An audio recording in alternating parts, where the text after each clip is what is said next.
Teresa O. Amrito. Sa ating tagapamalit ng puro, Dr. Michael P. Tayona. Sa manggagalang-galang na panauhin.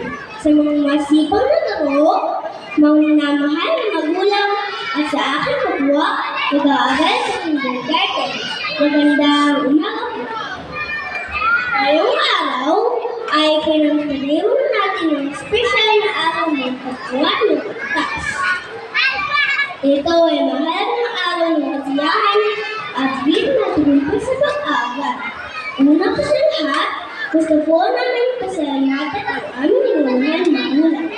Maraming salamat po sa pag-isip ninyo sa aming araw-araw, sa pagmamahal ng aming pagkain na maulit, sa paghahatid sundo sa amin sa paaralan. Mahal na mahal po namin kayo. Sa aming magagaling at mababait na guro, maraming salamat po sa inyong mga tigang pagturo at pagmamahal.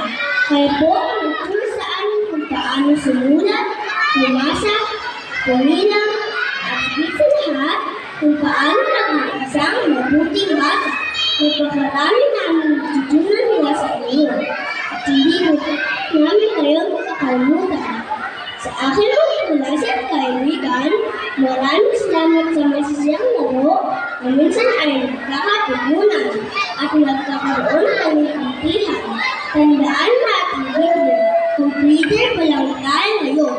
Nag-graduate pa tayo sa grade 6, grade 12 at college. Kaya pa natin ito, malayo pa, pero malayo pa talaga. Kaya natin ito. Para sa ating mga pangarap. At higit sa lahat, sa buong may kapal, sa pagbigay sa aking mga kanong at lakas upang magpagsalita ngayon sa inyong mga kapal. Muli, sinabati sa buong lahat. Maraming salamat po.